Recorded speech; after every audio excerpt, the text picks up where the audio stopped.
Um, well, thank you all for the very kind words. I do have a few things I wanna say. I'm trying to be brief. First, I wanna address the elephant that lives in my room. I said this several months ago. I said it too late at the time, but I owe an apology for the emails. Yeah, I don't know how else to say it. I think, as some of you know who know me best, we talk about fighting with each other and so forth. I have a very snide sense of humor. I am an equal opportunity teaser.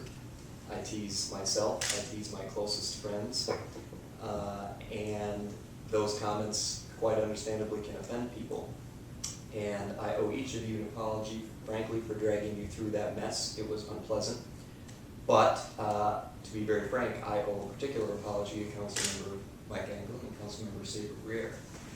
I have a relationship with many of my colleagues around this table that is very personal and very social, and so when I mock them, it's very different than when I mock people who, just by virtue of our lives and personalities, we may not be as close personally.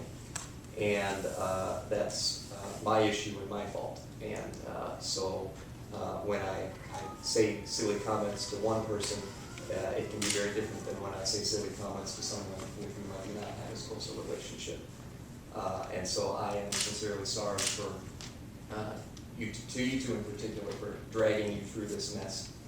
I do want to say that I hope that this issue does not drag this council and this community through any more drama, because, to be very frank, there's a small group of people in this community who have taken advantage of this in an attempt to use some political gain, and it's a distraction. And I think it's a distraction from the amazing things we're doing at the city. I study other cities quite a bit, partly as part of my job, partly for fun. And I absolutely believe that the city of Ann Arbor is the best run city in the state of Michigan. That's a comment I've heard from other elected officials in the state. Some of our senior leaders in the state of Michigan have made the same comment, and I want to be clear about that. I'm not just saying the best run city in the county or the best run city in southeast Michigan, but the best run city in the state.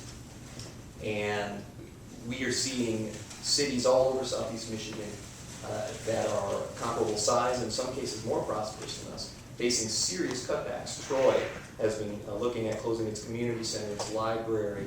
Warren is laying off dozens of police officers and firefighters.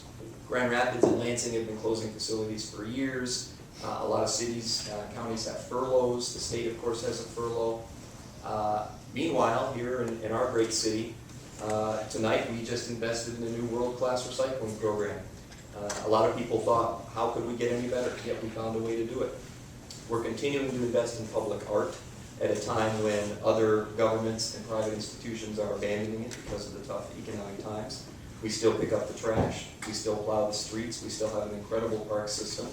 Our crime rate has held steady or even declined in the face of some changes we've made to public safety. That's a testament to our police officers and firefighters, but it's also a testament to the leadership of this city. The mayor, this council, the city administrator, and the city attorney and their staff, who don't just say, well, let's just cut, but they look at new ways of doing business and more efficient ways of doing business. And it is a lesson that other cities want to learn. They look to us to learn those lessons.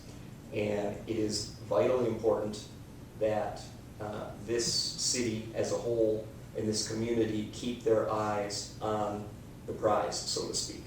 And that's what this is about, is delivering good services, delivering them in a humane way. We saw tonight proposal. Councilmember Smith talked very eloquently about what we're doing for the homeless population. And we can do it all. We are doing it all. It's going to be challenging.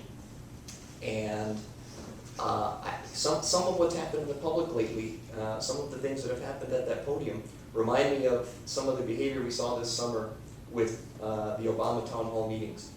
Folks coming in and using scare tactics and gimmicks, and that's not the way we have dialogue in Ann Arbor. I've lived in the city my entire life. We have educated dialogues, as Councilmember Higgins said, we do get out, we fight with each other, but we all focus on getting to a result. And I hope that that remains the focus of this body and of the public. I finally want to say that I continue to have great pride for this city, for this body, and I've learned a lot from serving here, and I am most grateful of everything for the incredible friendships that I have forged with the people around this table. So thank you very much.